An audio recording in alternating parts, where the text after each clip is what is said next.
सहवीर्यङ्करवावहै तेजस्विनावधीतमस्तु मा विद्विषावहै। ओम शांति शांति शांति। हरिः ओम श्री गुरुभ्यो नमः। हरिः ओम। सच्चिदानंद रूपाय विश्वोत्पत्त्यादिहेतवे तापत्रय विनाशाय श्रीकृष्णाय वयं नमः। जन्माद्यस्य यतोऽन्वयात् इतरतश्चार्तेष्वभिज्ञस्वराट् तेने ब्रह्म हृदाय आदिकवये मुह्यन्ति यत्सूरये तेजो वारिमृदां यथा विनिमयो यत्र त्रिसर्गो मृषा धाम्ना स्वेन सदा निरस्तकुहकं सत्यं परं धीमहि।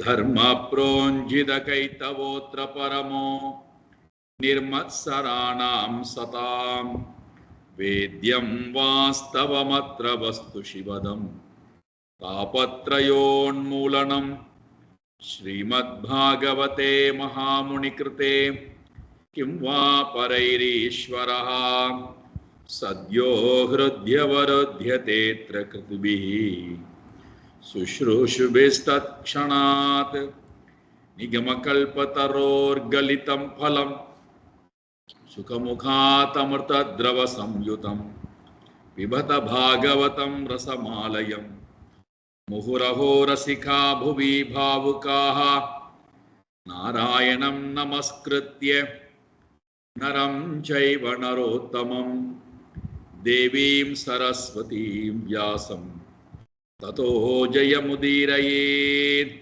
देवीं सरस्वतीं व्यासं ततो जयमुदीरयेत्।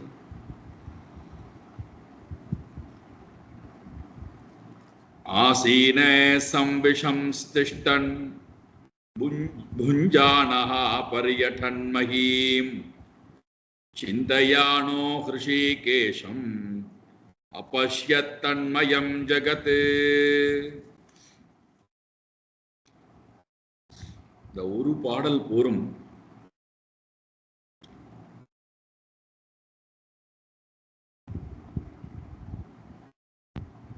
உன்னதமான பக்தனுக்கு, உன்னதமான வைராகிக்கு, உன்னதமான முமுட்சுவுக்கு இந்த ஒரு பாடல்.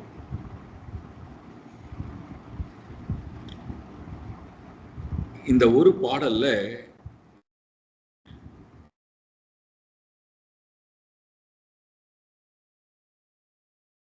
பக்தனுடைய லட்சணத்தையும் சொல்லிவிட்டார்,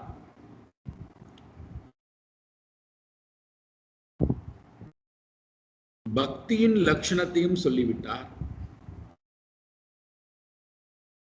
பக்தனுடைய இலக்கை பற்றியும் சொல்லிவிட்டார், இலக்கினாலே பக்தன் அடையக்கூடிய நன்மையை பற்றியும் சொல்லிவிட்டார்.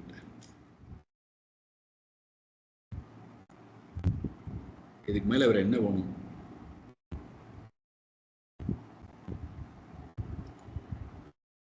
காலையிலே நாம் ஆரம்பித்தோம்.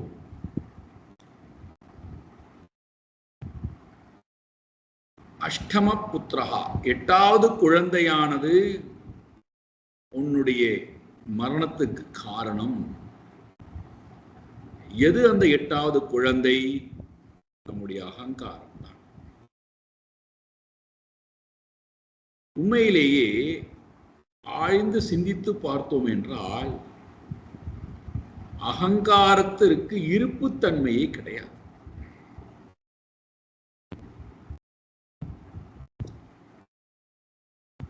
ஆனா அகங்காரம் இருந்து கொண்டே இருக்கு. அதான் அதுல ரொம்ப வேடிக்கையான விஷயம். அகங்காரத்திற்கு இருப்புத்தன்மை இல்லை. அகங்காரம் வரவேண்டிய அவசியமும் இல்லை. ஆனா இப்போ அகங்காரம் இருக்கு. அகங்காரம் எப்படி வந்தது என்பதும் தெரியவில்லை.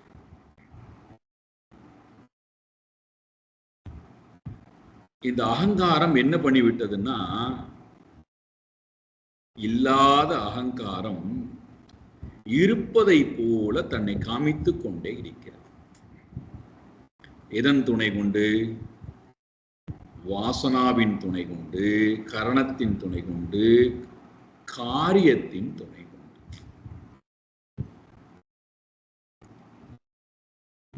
இந்த மூன்றும் இல்லை என்று வைத்துக் கொள்ளுங்களேன். இந்த அகங்காரத்துக்கு உண்மையிலேயே இருப்புத்தன்மை இல்லை.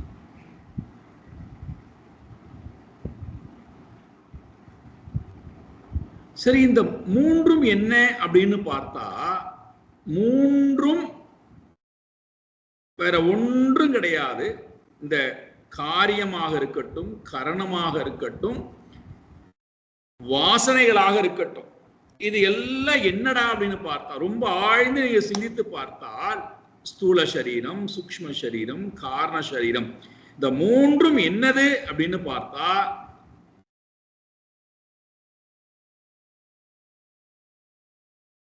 மாயை தவிர வேற ஒன்று இல்லை.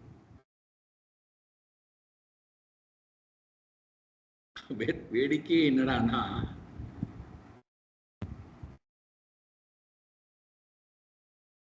இந்த மூன்றும் மாயா.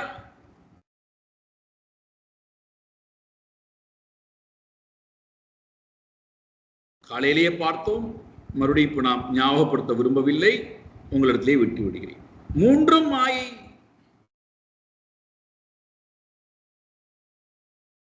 இந்த மாயை நீக்கி விடுங்கள்.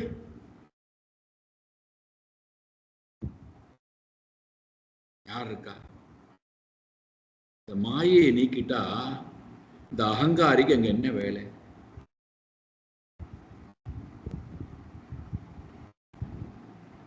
இந்த அகங்காரி இந்த மூன்றையும் பிடித்து தொங்கிக் கொண்டிருக்கிறான் அல்லவா?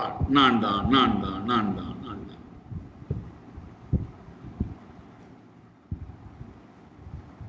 நான் இந்த சுபாவம் உடையவன், நான் இந்த உணர்வு உடையவன், நான் இந்த தேகம் உடையவன். இந்த நான் இந்த மூன்றையும் பிடிச்சு தொங்கிட்டு இருக்கான், விடுவதற்கு தயாராக இல்லை. இப்ப இந்த மூன்றையும் நான் விட்டுட்டேன். அகங்காரிக்கு என்ன வேலை? இந்த அகங்காரி எங்க போய் ஆகணும்?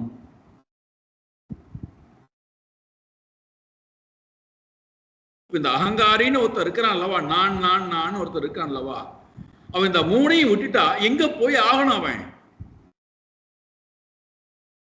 அவனுக்கு போவதற்கு ஒரு இருப்பிடம் வேணும் இல்லையா? அவன் இருந்தால் தானே போவதற்கு. உண்மையில் அவன் இருந்தால் தானே போவதற்கு.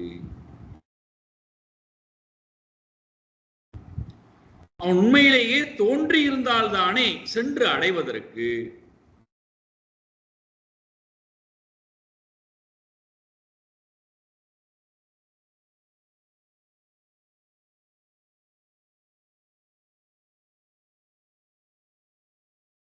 இப்ப இந்த நான் இந்த மூன்றையும் விட்டுட்டா என்ன ஆவான்?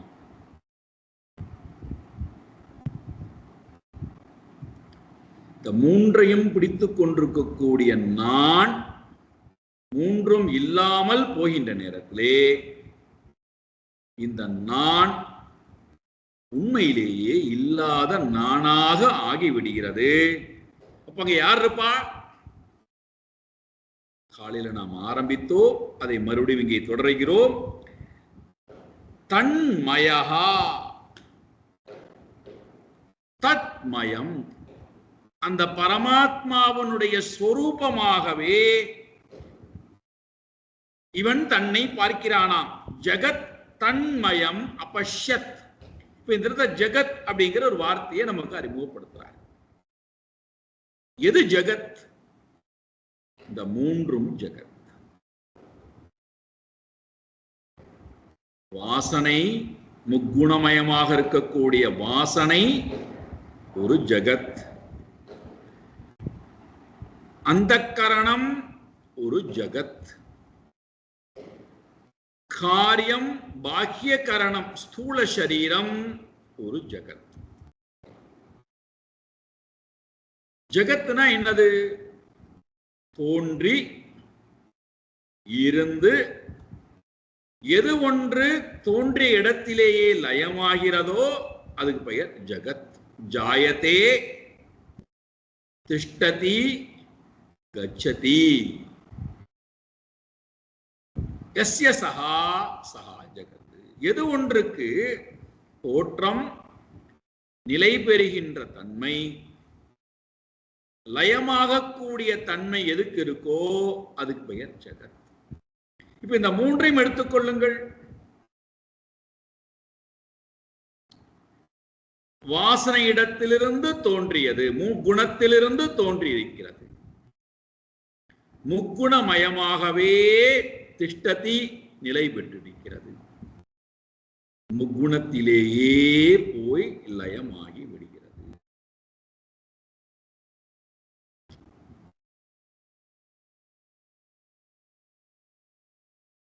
அப்ப இது ஜகத். இந்த ஜகத்தை இது நாள் வரைக்கும் இந்த ஜகத்தோட ஒட்டி கொண்டிருந்தவன் இப்ப இந்த ஜகத்தையும் என்ன செஞ்சு விட்டானாம்? தன்மயம் அபஷ்யத். தத்மயமாக, அந்த பரமாத்மாவனுடைய மயமாக, பரமாத்மாவனுடைய ஸ்வரூபமாக அபஷ்யத் பார்க்கிறான்.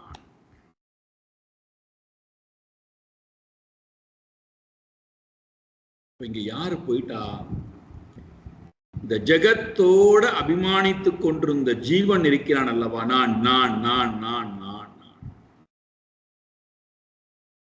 அவன் இப்ப இந்த ஜகத்தை பரமாத்மாவுடைய மயமாகவே பார்த்த காரணத்தினாலே, பார்க்கின்ற காரணத்தினாலே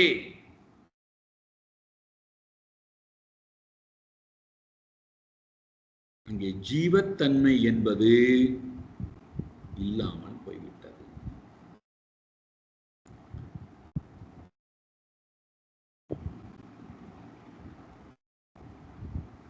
என்ன காரணம்? இந்த ஜீவத்தன்மைக்கு காரணம் மலினமான மனம், அதில் இருக்கின்ற வாசனை, அதில் அபிமானித்துக் கொண்டிருந்த இந்த அபிமானி.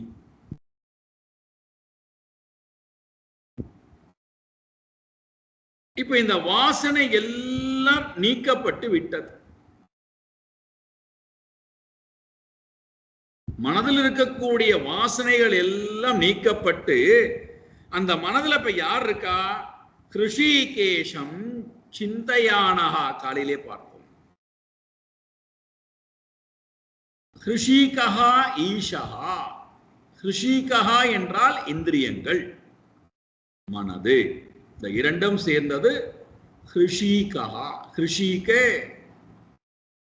ஈஷஹா. ஹிருஷிக ஈஷஹா ஹிருஷிகேஷஹா. இந்திரியங்களுக்கு யார் ஒருத்தன் தலைவனோ, இந்திரியங்களானது மனதானது யார் ஒருத்தனால் ஆளப்படுகின்றதோ அவனுக்கு பெயர் ஹிருஷிகேஷன் என்று பெயர். ஹிருஷிகஹா ஈஷஹா ஹிருஷிகேஷஹா. இந்திரியத்திற்கும் மனதுக்கும் யார் ஒருத்தன் அதிபதியோ அவனுக்கு பெயர் ஹிருஷிகேஷன். அப்ப இங்க மனம் இத்தனை காலம் ஆண்டு கொண்டிருந்தது வாசனையினால், அகங்காரியினால். இப்ப அந்த மனதுல எந்த ஜெகத் வாசனைகளும் இல்லை. அப்ப யார் இருக்கா மனசுல?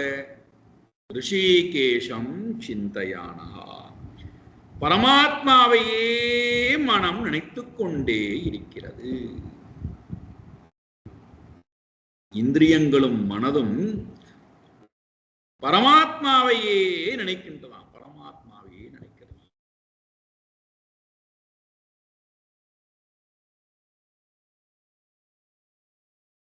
இப்போ பரமாத்மாவையே இந்திரியங்களும் மனதும் நினைக்கின்ற காரணத்தினாலே இந்த நினைப்பவன் யார்? இந்த இடத்துல நினைப்பவன் வாசனாரூபமாக இருக்கக்கூடிய அகங்காரி.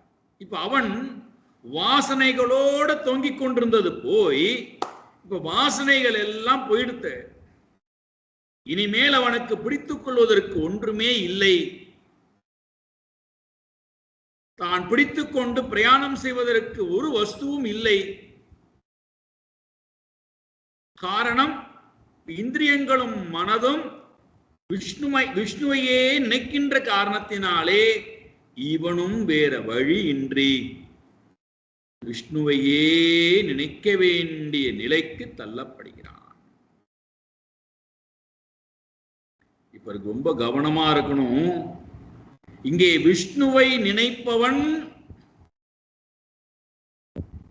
விஷ்ணுவை அடைய போகின்றவன், இரண்டு பேரும் ஒரே நபர் தான்.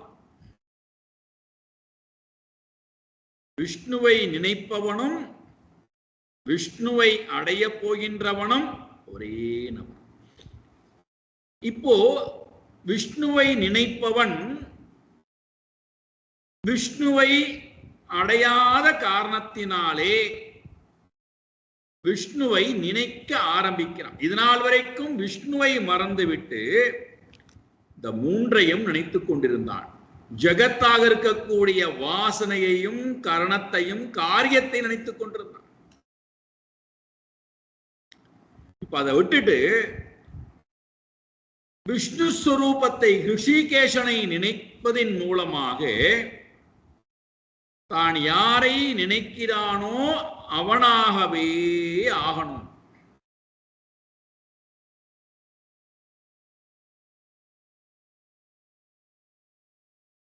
இந்த அகங்காரிக்கு வேற போக்கடம் இல்லை, பிடித்துக்கொள்ள ஒரு பொருள் இல்லை. அப்ப இந்த அகங்காரம் என்ன ஆகின்றது? வாசனை இல்லாத மனம், முக்குணமயம் இல்லாத மனம், மூன்று குணம் இல்லாத சத்துவம் ரஜஸ் தமஸ் மூன்று குணங்களும் இல்லாத மனம். அதனால்தான் மூன்று குணங்கள் இருக்கிற வரைக்கும் என்னால் இறைவனை அடையவே முடியாது. சத்துவகுணம் இருந்துட்டு போட்டுமே சுவாமிஜி, அதனால இப்ப என்ன வந்தது உங்களுக்கு? நாங்கள் சத்துவ குணத்தை விருத்தி அடைய வைக்கின்றோமே, அது இருந்துட்டு போட்டுமே, உங்களுக்கு என்ன வந்ததுடான்னா அதை பிடித்து தொங்குவான் இந்த கர்த்தா. அதிலே போய் மோகம் கொள்வான் இந்த கர்த்தா. அதில் அபிமானம் கொண்டு உண்மையான பரமாத்மாவை மறந்துவிட்டு வாழ்வான் இந்த கர்த்தா.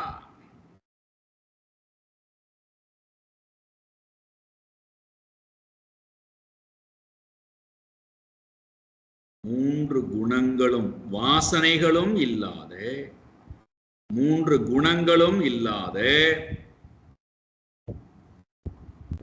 அப்ப யார் வந்துருவா அந்த இடத்துல? பூர்ண அந்த சக்தி ஸ்வரூபம் மட்டும், மனம் பூர்ண ஆற்றலோட கூடி பரமாத்மாவுடைய அந்த பூர்ணமான மூல பிரகிருதி தன்மையானது மனதுக்கு வந்துடும்.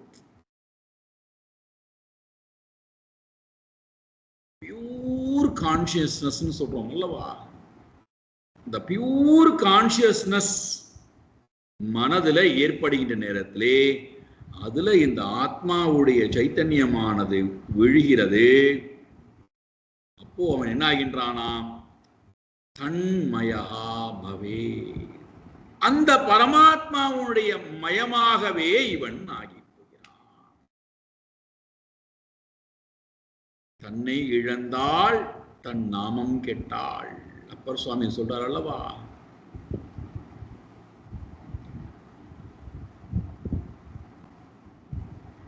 ஒரு ஒரு ஒரு கவனமான ஒரு சொல்லை பயன்படுத்துறார், வார்த்தையை பயன்படுத்துறார். தனக்குள்ளே இந்த உலகத்தை பார்த்து கொண்டிருந்தது போய், தனக்கு வேறாக ஒரு உலகம் இருப்பதாக பார்த்து கொண்டிருந்தது போய், அந்த உலகத்தை அனைத்தையும் தனக்கு வேறாக பாவிக்காமல் அந்த உலகத்தையே விஷ்ணுமயம் அபஷ்யே, விஷ்ணுமயமாகவே அனைத்தையும் பார்க்கிறார். அப்ப தான் வேறு, தன்னால் பார்க்கப்படுகின்ற உலகம் வேறு, தான் வேறு இறைவன் வேறு என்கின்ற அந்த பாவிதம் இல்லாமல்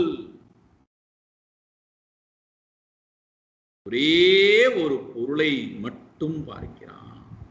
யாரு? கம்சா.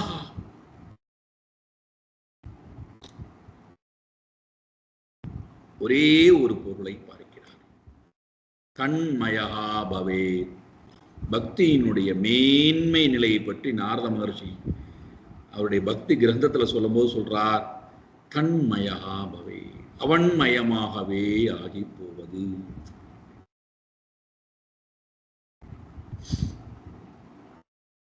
உங்களுக்கு எத்தனை உதாரணம் கொடுக்கணும்? அவன்மயமாகவே ஆகி போன பக்தர்கள் ஆண்டாள் பிராட்டி, கண்ணப்ப நாயனார், அவன்மயமாகவே ஆகி போனது.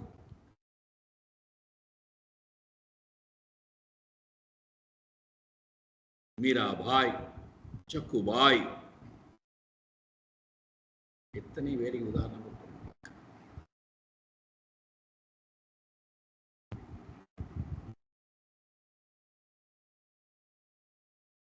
நீங்க கேட்கலாம், தன்மயமாக அவன் ஆகிவிட்டான்னு உங்களுக்கு எப்படி தெரியும்?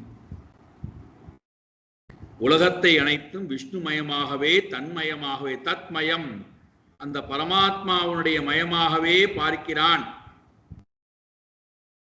இப்ப அவனுடைய மயமாகவே பார்க்கிறான்னா அங்க என்ன இருக்கக்கூடாது?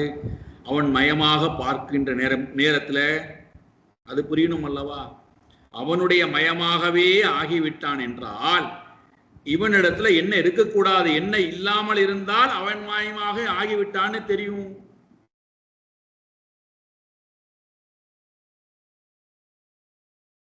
இந்த மூன்று இருக்காது, அவ்வளவுதான்.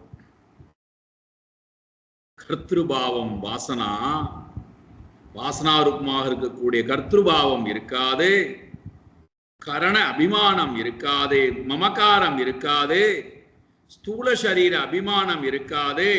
அதனால நான் இந்த குலத்திலே பிறந்தவன், நான் ஆண், நான் பெண், நான் இந்த ஜாதியை சேர்ந்தவன், இந்த வர்ணத்துக்கு உடையவன், இந்த ஆசிரமத்துக்கு உரியவன், இந்தந்த கடமைகளை ஆற்ற வேண்டும், இந்தந்த காரியங்கள் புண்ணியமானது, இந்தந்த காரியங்கள் பாபகரமானது, இது தர்மம், இது அதர்மம், ஒன்றும் கிடையாது. காலாதீதனாக ஆகிவிடுகின்றான், ரூபாதீதனாக ஆகிவிடுகின்றான், தேச அதீதமாக, தேசத்துக்கு அப்பாற்பட்டவனாய் அவன் ஆகிவிடுகிறான். அவன் மயமாகவே ஆகிவிட்டான் என்று சொன்னால் அப்போ காலம் கடந்தவனாக, இறைவனை போல காலம் கடந்தவனாய், தேசம் கடந்தவனாய், வஸ்துக்கள் கடந்தவனாய், இது எல்லாத்தையும் கொண்டு வருது யாருன்னா மனசுதான். நல்ல காலம், கெட்ட காலம், நம்ம அதெல்லாம் பார்க்கிறோம். நல்ல காலம், இதெல்லாம் நல்ல காலம். உண்மையிலேயே நல்ல காலம் இறப்பு காலம்தான். எது கெட்ட காலம்டான்னா கல்யாண காலம் தான் கெட்ட காலம். நம்ம அதை மாத்தி அமங்கலமான காலம் மங்களகரமான காலம் சொல்லிக்கிறோம். என்ன வேதனை பாருங்க. என்னை நானே பந்தப்படுத்தி கொண்டு என்னை நானே மீண்டும் மீண்டும் சம்சாரத்துக்குள்ளே தள்ளக்கூடிய இடமானது கல்யாணம். அதை போய் கல்யாணம்னு சொல்றோம், அது அமங்கலமான காரியம். ஐயோ சாமி சத்தம் போட்டு சொல்லிவிடாது, நாங்களாம் அதை எவ்வளவு புனிதமா நினைச்சிருக்கிறோம். மங்கள வாத்தியங்கள் முழங்கு ஓஹோலாம் சொல்லி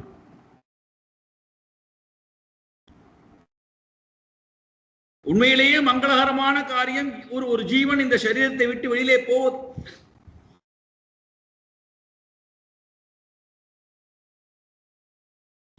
இன்றைக்கும் நீங்கள் பார்த்தீர்கள் என்றால் நம்முடைய சம்பிரதாயத்துல நிறைய சமூகத்துல பார்த்தீர்கள் என்றால் இந்த செய்தியை அவர்கள் சொல்லுகிறார்கள், தெரிஞ்சோ தெரியாமலோ. நம்ம சிந்திப்போமே, நல்ல விஷயம் தான், தப்பு கிடையாது.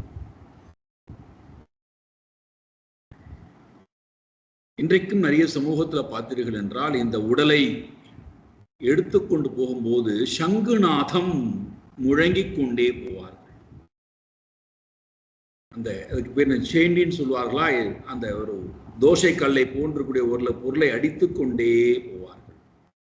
ரெண்டும் புனிதமான நாதம், சிவனுடைய நாதம், சிவனுக்கு பிரீத்தியை கொடுக்கக்கூடிய நாதம். நினைத்து பாருங்கள், சங்கு நாதம், கைலாயத்திலே ஒலிக்கக்கூடிய நாதம்.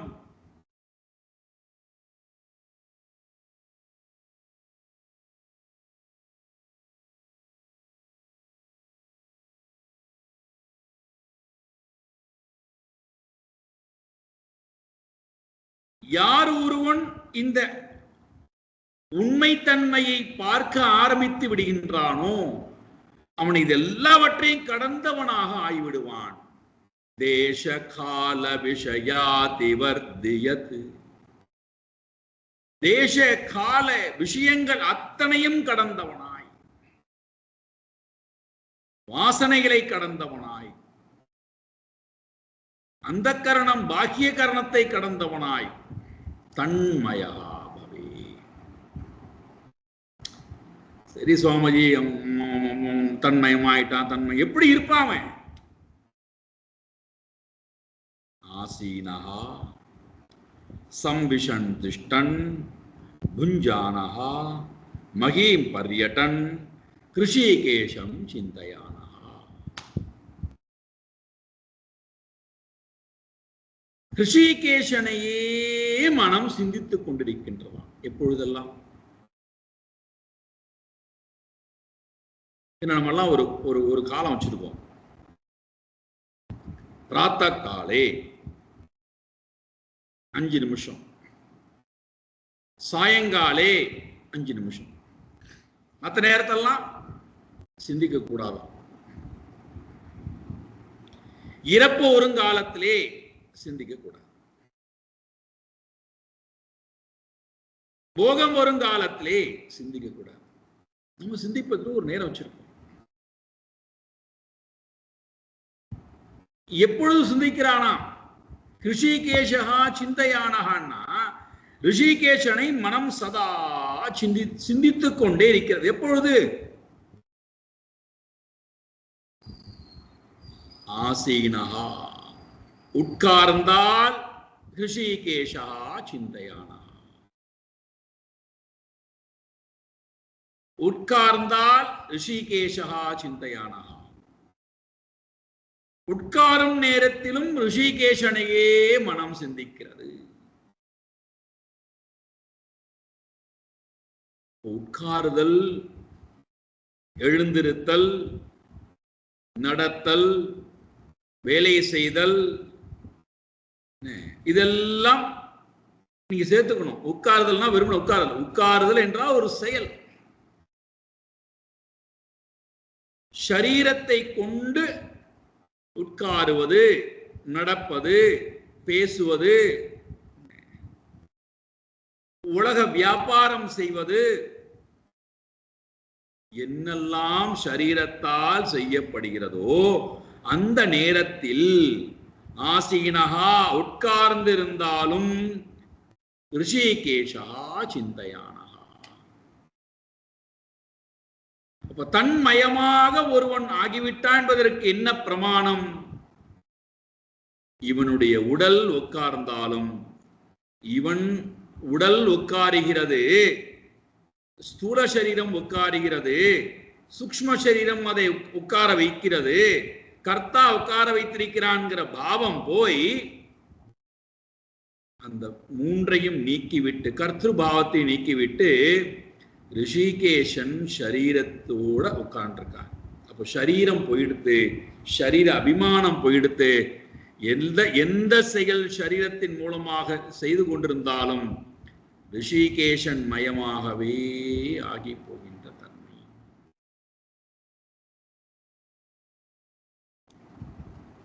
ஒருத்தர் சொன்னார், ஒரு பெரிய நடிகர்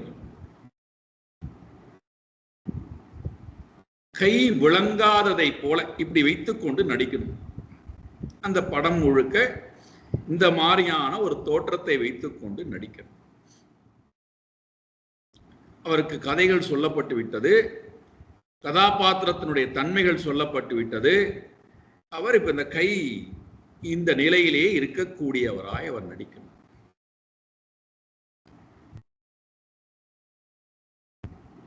இப்ப அவர் இதே நிலையிலேயே பாவித்து பாவித்து பாவித்து இந்த நிலையிலேயே இருக்கணும். கையானது இப்ப நான் வைத்திருக்கக்கூடிய நிலையிலேயே நடிக்கணும். எந்த செயல் செய்தாலும் இந்த போஸ்டர் மாறக்கூடாது. யாரிடம் பேசிக்கொண்டிருந்தாலும் இந்த போஸ்டர் மாறக்கூடாது. சாப்பிட்டாலும் தூங்கினாலும் படுத்தாலும் எழுந்து கொண்டாலும் எந்த நிலையிலும் இந்த போஸ்டர் மாறாம அப்படியே இருக்கும். இப்ப இவர் இதை இந்த போஸ்டர் ஆனது இப்படி வரணும்னு பாவித்து பாவித்து பாவித்து நடிகர் ஞாபகம் வைத்துக் கொள்ளுங்கள், நடிப்புக்காக இந்த போஸ்டரை கொண்டு வரும். இவர் என்ன பண்றார், நடிப்பு முடிந்ததற்கு பிறகு அவர் சுதந்திரமா இருக்கலாம் அல்லவா. வீட்டுக்கு போகும்போதும் அதே பாவத்தோடையே வீட்டுக்கு போறார். அங்கே வீட்டுல போய் வீட்டு மனிதர்களோட பேசிக்கொண்டிருக்கும் போது இதே கை போஸ்டர் ஆனது, இதே பாவமானது, இதே தன்மையிலேயே வருகிறது. அவருடைய ஆழ் மனதிலே இந்த பாவிதமானதை வந்த காரணத்தினாலே தானாக சரீரமானது அதே நிலைக்கு வந்துவிட்டது. இப்ப என்ன பண்ணணும், ஆள் மனதுல போய் இத சரி பண்ணணும்.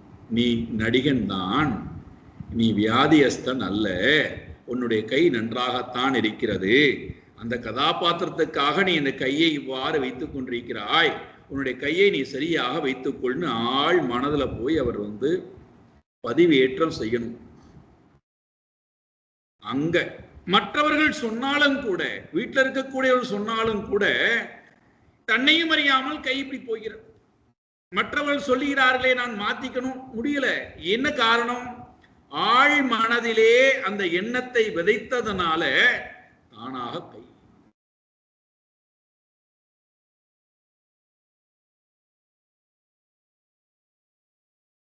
இப்போ ஆழ் மனதுல இந்த அகங்காரியானவன், நான் வாசனா ரூபமானவன், நான் கரண ரூபமானவன், நான் காரிய ரூபமானவன் என்று ஆழ் மனதுல திரும்ப திரும்ப திரும்ப திரும்ப ஜென்ம ஜென்மாந்தரமாக விதைத்த காரணத்தினால சாஸ்திரம் என்ன கூப்பாடு போட்டாலும், நீ பிரம்மனப்பா, நீ ஜீவன் கிடையாது, நீ பந்தப்பட்டவன் கிடையாது, நீ உண்மையிலேயே ஆனந்த ஸ்வரூபின்னு என்ன கூப்பாடு போட்டாலும் அந்த நடிகனை போல ஆழ் மனதுல இவன் போய் அதை சரி பண்ணாத வரை மாற்றங்கள் நிகழாது. எப்படி உண்மையோ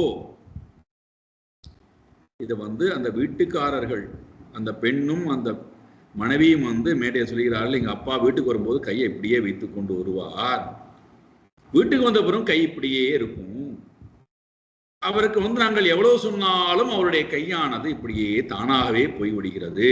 அவரை அந்த பழக்கத்திலிருந்து மாறுவதற்கு அடுத்த படம் அந்த கதாபாத்திரமானது வருகின்ற வரை இந்த போஸ்டரை, இந்த வடிவத்தை அவர் மாற்றவே இல்லை. மாற்றுவதற்கு ரொம்ப கஷ்டப்பட்டார்.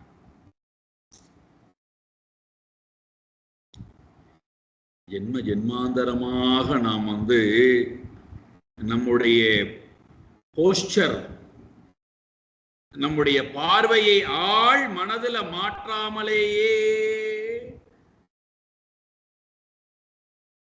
வாழ்ந்து கொண்டு வந்ததுனால திடீரென்று சாஸ்திரமானது, நீ பிரம்மன், நீ ஜீவன் கிடையாது, உனக்கு வாசனை கிடையாது, உனக்கு அந்த கரணம் பாக்கிய கரணம் கிடையாது, நீ சதா பிரம்மஸ்வரூபம் சொன்னாலும் கூட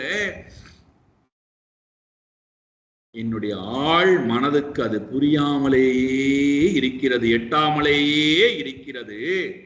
என்னால் அதை ஏற்றுக்கொள்ளவும் முடியவில்லை, ஜீரணிக்கவும் முடியவில்லை. அப்ப நான் இதை போய் இந்த எனக்குள்ளே ஆழ் மனதிலே விதைத்திருக்கிறேனே ஒரு வடிவம், அந்த வடிவத்தை நான் மாற்றுவதற்காக உண்டான பயிற்சி தான் நிதித்தியாசனம் என்பது. திரும்ப திரும்ப திரும்ப திரும்ப என்னுடைய மனதுக்கு நான் நீ பிரம்மன், நீ பிரம்மன், அகம் பிரம்மாஸ்மி, இத திரும்ப திரும்ப திரும்ப மனதுக்கு ஆழ் மனதுக்கு நான் திரும்ப திரும்ப கொடுப்பதன் மூலமாக தன்மயாபவே. அப்ப என்ன ஆகும்? அந்த மயமாகவே இந்த மனமானது ஆகி போனதுனால உட்காரும் நேரத்திலும் அதே மயத்தோடு இருக்கும். எப்படி இந்த நடிகர் இதே நிலையிலே இருக்கிறாரோ சரீர நிலையிலே, அதே போல நான் என்னுடைய மனதை பிரம்மஸ்வரூபமாக மாற்றியதற்கு பிறகு விவகாரிக்க நிலையிலே நான் உட்கார்ந்து கொண்டிருந்தாலும், வேலை செய்து கொண்டிருந்தாலும், விவகாரம் செய்து கொண்டிருந்தாலும் நான் பிரம்மஸ்வரூபமாகவே இருப்பேன். நான் சாப்பிடுகிறேன், உடல் சாப்பிடுகிறது என்கின்ற எண்ணம் அங்கே இல்லை. பிரம்மார்ப்பணம் பிரம்மஹவிஹி பிரம்மாக்னௌ பிரம்மணாஹுதம் பிரம்மைவ தேன கந்தவ்யம் பிரம்ம கர்ம சமாதினா.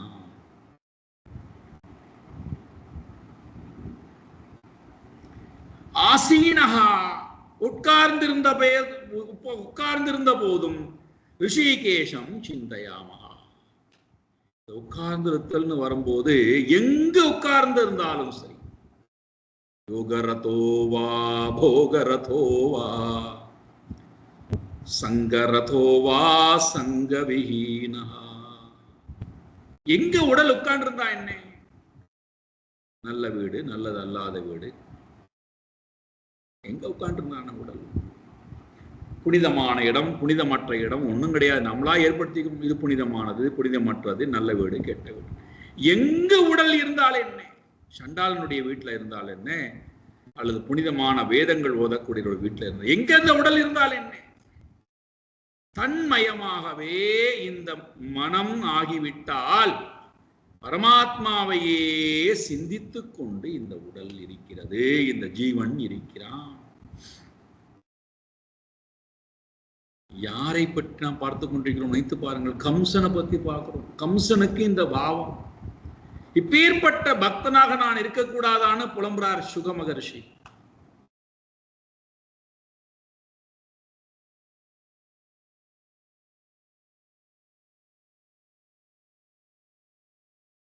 இரண்டாவது சம்பிஷன் திஷ்டன்,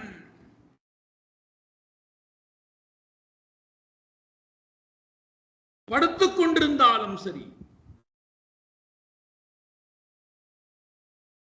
நின்று கொண்டிருந்தாலும் சரி. இந்த இடத்துல படுத்துக் கொண்டிருத்தல் என்றால் செயலற்ற தன்மை,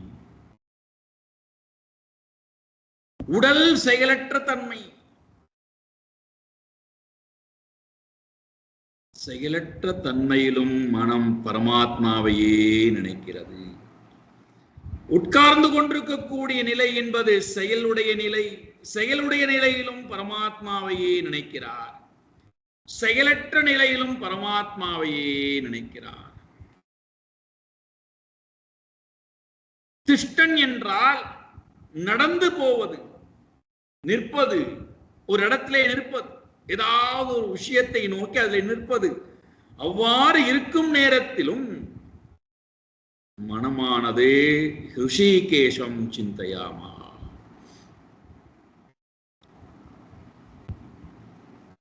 புஞ்சானஹா அபி, சாப்பிடும் காலத்திலும் கூட இந்திரியங்களாலும் மனதாலும் விஷயங்களை சாப்பிடும் காலத்திலும் கூட ரிஷிகேஷம் சிந்தையாமா.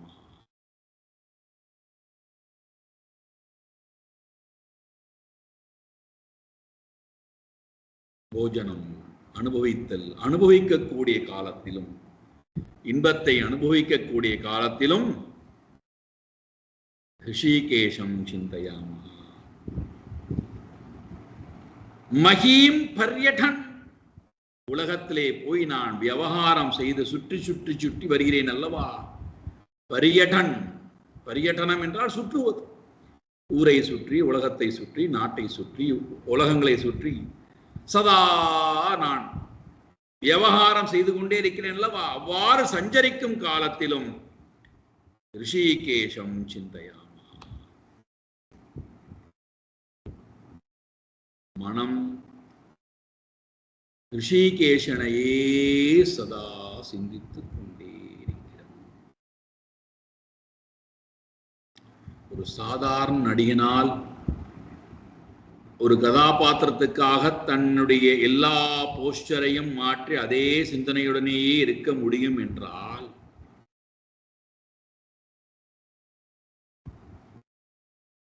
எனக்கு பிடித்தமானவன், என்னுடைய சொரூபத்துக்கு சொந்தக்காரன்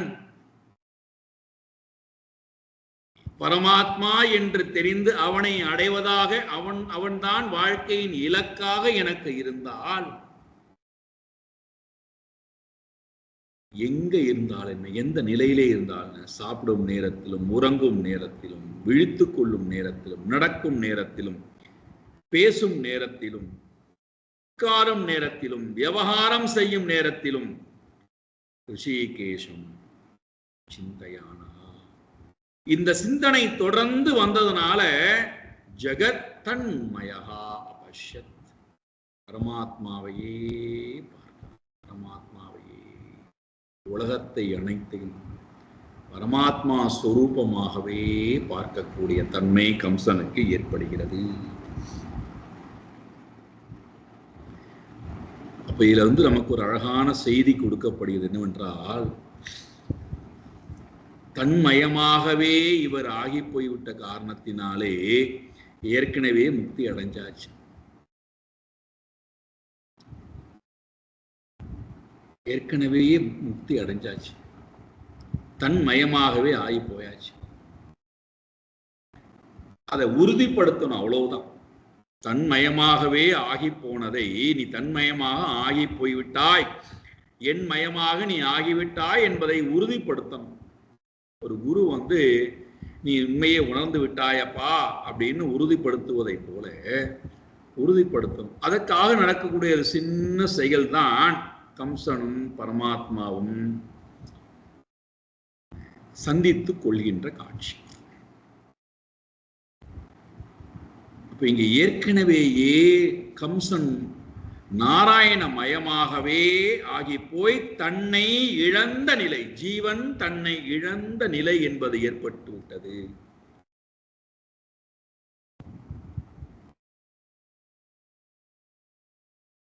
தன்னை ஜீவன் இழந்த நிலையிலே பரமாத்மா ஸ்வரூபமாக ஆகிவிட்டார்.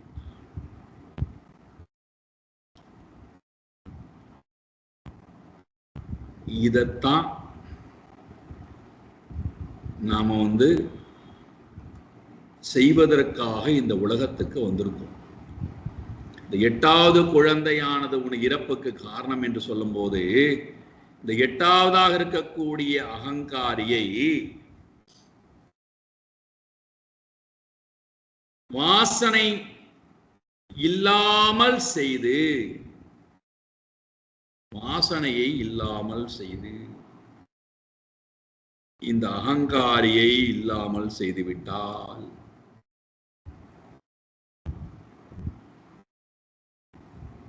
தன்மயமாகவே இவன் ஆகி போய்விடுகிறான். அப்பேற்பட்டவனுக்கு என்ன வராது? பயம் இல்லை, மரணம் இல்லை, ஜனனம் இல்லை, சோகம் இல்லை.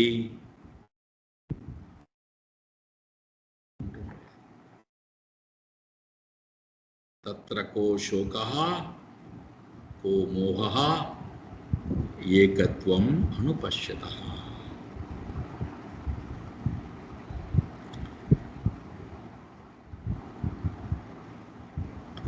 இந்த அகங்காரிதான் நமக்கு இறப்புக்கு காரணம், வேற யாரும் அல்ல. நான் நான் நான் சொல்லிக் கொண்டிருக்கிறோம் அல்லவா. இந்த அகங்காரியானவன் தன்மயமாக ஆக வேண்டும்.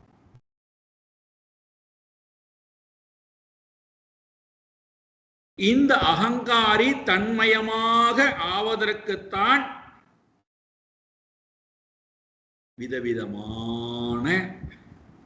விதவிதமான சாதனங்களானது கொடுக்கப்பட்டிருப்பதனுடைய நோக்கம் என்ன? இந்த அகங்காரி இந்த ஜகத்தை பிடித்துக் கொண்டு தொங்கிக் கொண்டிருக்கிறானே, இந்த அகங்காரி இந்த ஜகத்தை துறந்து விட்டு ஜகத் அனைத்தையும் தன்மயமாக பார்க்கும்.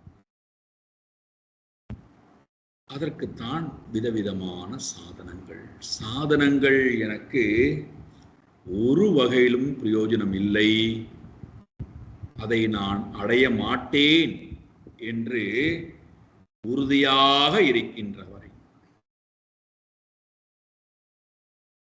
சாதனம் மட்டும் போரும். சாத்தியம்லாம் எனக்கு வேண்டாம் என்ற சாதனத்தை மட்டும் பிடித்துக் கொண்டிருக்கிற வரைக்கும் அந்த சாதனத்தினால் நமக்கு ஒரு மாற்றமும் இந்த அகங்காரிக்கு வராது. மாறாக அகங்காரம் வேணா அதிகமாகவே தவிர, அகங்காரம் ராவணனுடைய தலையை போல வீரியம் அடையுமே தவிர வேற எந்த மாற்றமும். அதனால்தான் நீங்கள் பார்த்தீர்கள் என்றால், அகங்காரம் உடைய அந்தணர்கள் தில்லை நடராஜருக்கு கைங்கரியம் செய்து கொண்டிருக்கிறார்கள். ஆனால் திருநாளை போவார், ஒவ்வொரு நாளும் நான் இறைவனை போய் பார்க்க போகிறேன், தில்லை சிதம்பரனை போய் பார்க்க போகிறேன், நான் பார்த்து விடுவேன், ஒவ்வொரு நாளும் நினைக்கிறாரான் அந்தனார். அந்த நாளும் வருகிறது, வந்துவிட்டார், எல்லாவற்றையும் தூக்கி எறிந்து வந்துவிட்டார். நந்தனர் வரார் என்பதை அசரீரி வாக்காக அந்தணர்களுக்கு தெரியப்படுத்தி போய் அவரை அழைத்துக் கொண்டு வாருங்கள், பல்லக்கிலே அவரை சுமந்து கொண்டு வாருங்கள்,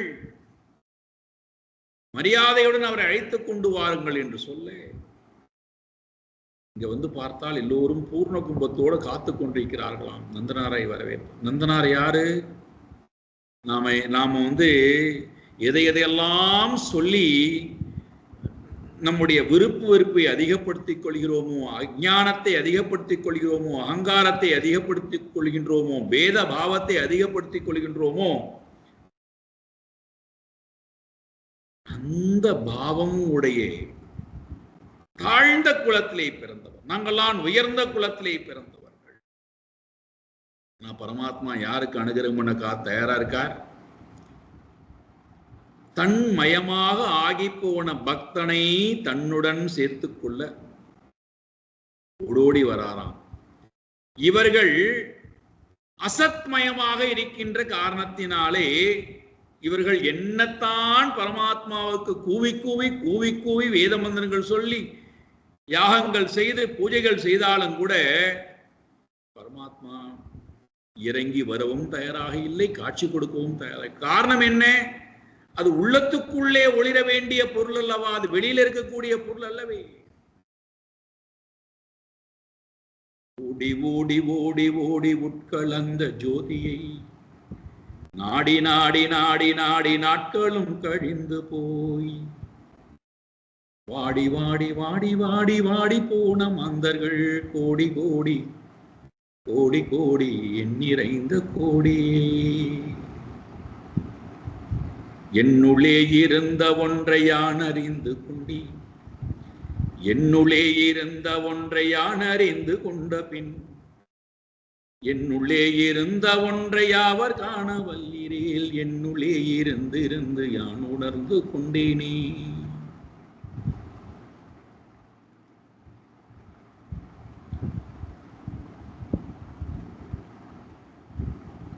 நந்தனார் குளத்திலே ஸ்நானம் செய்கிறார், புனிதமான உடலாக மாறுகின்றதாம்.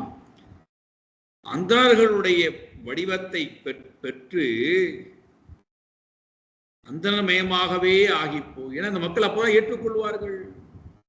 பரமாத்மாவுக்கு இதெல்லாம் ஒன்றும் தேவையில்லை.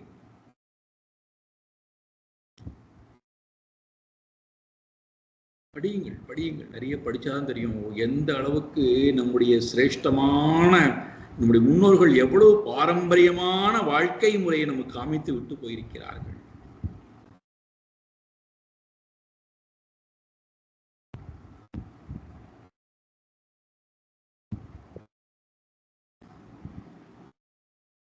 தன்மயா ஜகத் தன்மயா அபஷ்யத். கம்சன் தன்னை இழக்கிறான், தன் அகங்காரத்தை இழக்கிறான், பகவான் மயமாகவே ஏற்கனவே ஆகி போய்விட்டான். இதுதான் நம்முடைய வாழ்க்கையின் இலக்கு. நிரோதம் ஆரம்பித்தோம் அல்லவா? இதுதான் தடை செய்யப்பட வேண்டியது. மூன்றும் தடை செய்யப்பட்டு இந்த மூன்றையும் பிடித்துக் கொண்டிருக்கக்கூடிய அகங்காரி தன்மயமாக பரமாத்மா மயமாக ஆகி போக வேண்டும்.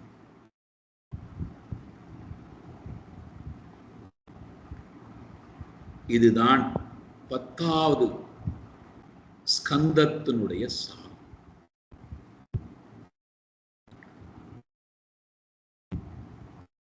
கம்சனின் மூலமாக நமக்கு என்ன விஷயம் சொல்லிட்டார்? எது இலக்கு? தன்மயமாக ஆவது. பிரயோஜனம் என்ன? அவனாகவே ஆகிவிட்டால் ஜீவத்தன்மை அகங்காரம் என்பது அழிந்து போவது. இந்த உலகத்திலே இருப்பானா? இருப்பான். என்ன செய்வான்? உட்காரும் நேரத்திலும், படுத்துக் கொண்டிருக்கும் நேரத்திலும், சாப்பிடும் நேரத்திலும், வியாபாரம் செய்து கொண்டிருக்கக்கூடிய நேரத்திலும், நடக்கும் நேரத்திலும். ஆதிசங்கர பகவத்பாதர் எழுதுறார் அல்லவா, மானச பூஜையில் எழுதுறார் அல்லவா, எல்லா நேரத்திலும் உன்னையே ஆராதிக்கிறேன்பா.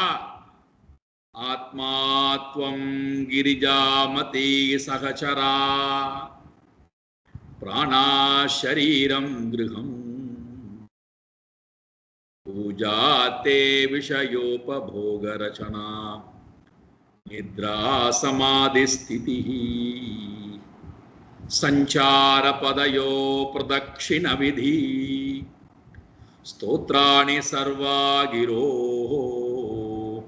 यद्यत् कर्म करोमि दत्तदखिलं शम्भोद आराधनम्.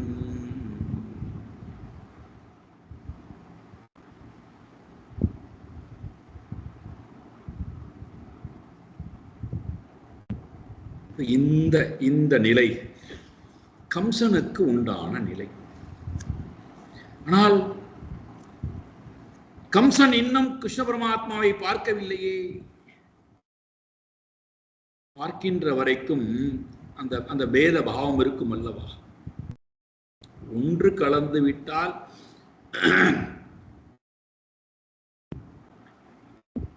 அவ்வளவுதான். ஒன்று கலக்கிற வரை அந்த பேத பாவம்.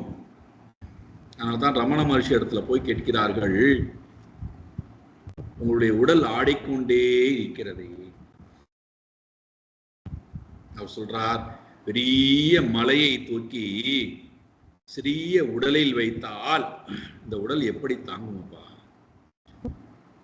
அப்போ இந்த உடல் என்பது எங்கும் பறந்து விரிந்திருக்கக்கூடிய அனுபவத்தை பெற்றவர்களுக்கு ஒரு பெரிய சிறை தண்டனை. அதனால இந்த சிறை தண்டனையானது அவர்கள் வேகமாக விடுகின்ற காலத்திற்காக காத்து கொண்டிருக்கிறார். இந்த சிறையிலிருந்து வெளியில போயிட்டா எங்கும் தான் பறந்து விரிந்திருக்கக்கூடிய அந்த அனுபவத்தோட ஒன்றிவிட முடியும். அதே நிலைதான் கம்சனுக்கும்.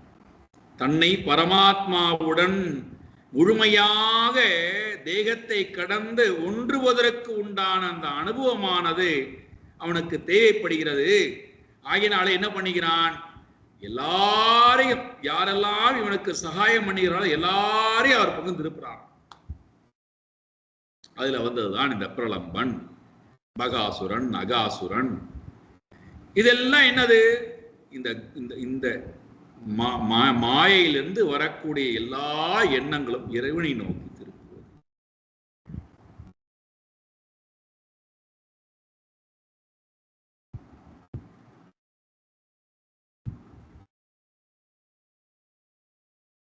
கண்மயமாகவே கம்சன் ஆகிவிட்டான்.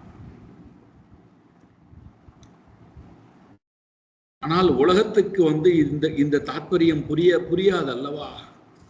அதனால என்ன பண்றார், அவன் இப்ப இருக்கக்கூடிய நிலையிலிருந்து என்னென்னலாம் அவன் செய்கிறான். இப்ப நாம் அந்த நிலையை அடையணும், கம்சனுடைய அந்த நிலையை அடையணும். அதான் நமக்கு இலக்க சொல்லிட்டார். ஆனா இப்ப நமக்கு அது எட்டா கனியா இருக்கு.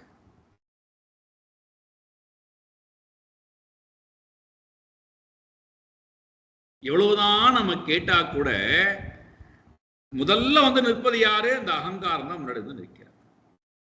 அப்போ நமக்கு அந்த ஸ்திதி கம்சனை போன்று தன்மயமாக ஆக வேண்டிய அந்த இலக்கை நான் இப்போ அடையணும்.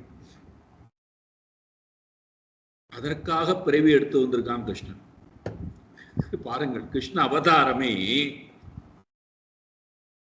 உலகத்தில் இருக்கக்கூடிய ஜீவன் எல்லாம் தன்மயமாக ஆகணும் என்பதற்காக அவதாரம் எடுத்து வந்திருக்காரு. ஆனால் அவரை அவதாரம் எடுத்து வந்த அந்த மனிதனை, அந்த பரமாத்மாவை தேகம் தாங்கி விதவிதமா நம்மை போன்று வாழ்க்கை முறையை வாழும்போது அவரை எவ்வளவு நாம தரந்தாழ்ந்து பார்க்க முடியுமோ அந்த அளவுக்கு தரந்தாழ்ந்து பார்க்கிறோம். பௌராணிகர்களும் அந்த அளவுக்கு தரந்தாழ்ந்து பரமாத்மாவை எந்த அளவுக்கு கீழே இறக்க முடியுமோ இறக்கி குடும்பம் நடத்தினார், குழந்தை குட்டி பெற்றார், கோபிகாசுல ஆடினார், பாடினார். இவர்களும் அவர்களுக்கு இஷ்டத்துக்கு தகுந்ததை போல கதைகளை சொல்லி நம்முடைய புத்தியை மழுங்கடித்து பரமாத்மா எதற்காக வந்தாரோ அந்த நோக்கத்தை இப்ப நமக்கு இதுதான் இலக்கு. கம்சனின் மூலமாக இலக்கு காட்டப்பட்டு விட்டது. ஆசீனஹா புஞ்சானஹா மகீம் பரியடன், எல்லா நேரத்திலும் ரிஷிகேஷம் சிந்தையானஹா ஜகத் தன்மயஹா அபஷ்யத். இந்த இலக்கை நான் அடையணும்னா என்னிடத்துல என்னெல்லாமோ தடைகள் இருக்கு. அந்த தடைகள் எல்லாம் நீங்கினால் தான் என்னால் அதை அடைய முடியும். இரண்டாவது, என்னிடத்திலே வளர்த்து கொள்ள வேண்டியவையும் இருக்கிறது. அது வளர்த்து கொள்ளாதவரை அந்த இலக்கை அடைவதும் கஷ்டம். தடையை ஒரு பக்கம் நீக்கணும், சேர்த்து கொள்ள வேண்டியவற்றையும் சேர்த்துக்கணும். விட வேண்டியது, சேர்த்து கொள்ள வேண்டியது, ரெண்டு இருக்கு. விட வேண்டியவற்றை விடுவதும் முக்கியம், சேர்த்து கொள்ள வேண்டியவற்றை சேர்த்து கொள்ள வேண்டும். அதற்காக இனிமேல் வரக்கூடிய விஷயங்கள் எல்லாம் வருகிறது. இப்போ நமக்கு எல்லாருக்கும் தெரிந்ததுதான், தேவகியினுடைய கர்ப்பத்திலே ரோகிணியினுடைய கர்ப்பத்திலே யார் யாரெல்லாம் பிறந்தார்கள், என்னென்ன காட்சி எல்லாம் நடந்தது அவங்க எல்லாருக்கும் தெரியும். பகவான் பிறந்தார், அவதாரம் எடுத்தார், என்ன அவரை கொண்டு போய் இங்கே கொண்டு மாற்றி வைத்தார்கள், திருப்பி இங்கே கொண்டு வந்தார்கள், இதெல்லாம் எல்லாருக்கும் தெரியும்.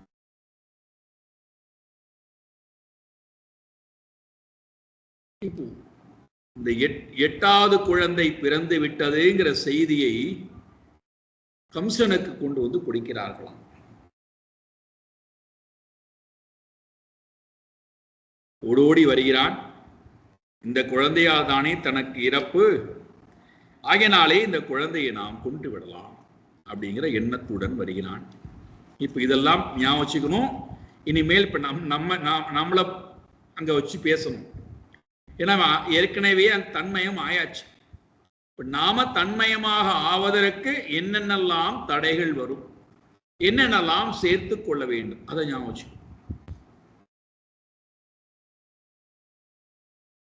இப்போ கதையினுடைய போக்கு போகும்போது அதனுடைய சூக்ஷ்ம தன்மையை புரிந்து கொண்டு நீங்க நகரணும். இல்லைன்னா கதைக்குள்ள போயிட்டீங்கன்னா போச்சு. ஒவ்வொன்றையா நான் வந்து திருப்பி திருப்பி எக்ஸ்பிளைன் பண்ணி எடுத்து சொல்லி ஆகணும். இனிமேல் வரப்போகின்ற விஷயங்கள் அத்தனையும் சாதகனாக, முமுட்சுவாக, சிஷ்யனாக, பக்தனாக என்னை பாவித்தால் அப்ப எனக்கு வேண்டியவை அங்க என்ன இருக்கிறது? இப்போ கம்சனை வந்து நாம என்ன பண்ண போறோம்? நம்ம நிலைக்கு, அவன் ஏற்கனவே அந்த நிலைக்கு போயாச்சு. ஆனா இப்ப அவன் அந்த நிலைக்கு போகாதவனாக பாவிக்கணும். நம்ம நிலைக்கு அவரை பார்க்கணும். இப்போ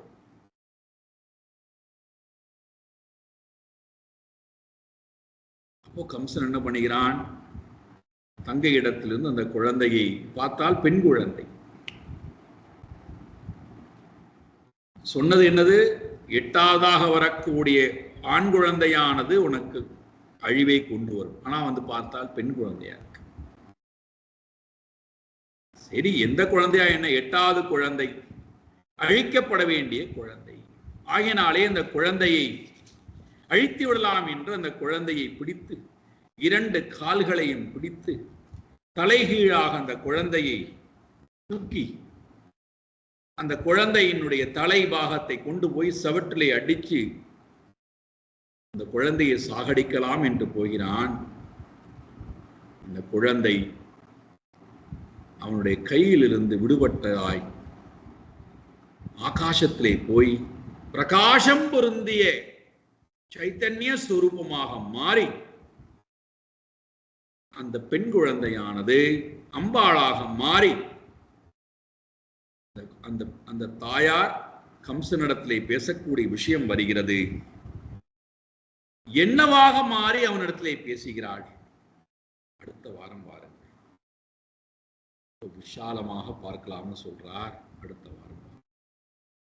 ஓம் பூர்ணமதః பூர்ணமிதம் பூர்ணாத் பூர்ணமுதச்யதே பூர்ணஸ்ய பூர்ணமாதாய பூர்ணமேவாவசிஷ்யதே. ஓம் சாந்தி சாந்தி சாந்தி. ஹரி ஓம் ஸ்ரீ குருभ्यो நமः. ஹரி ஓம்.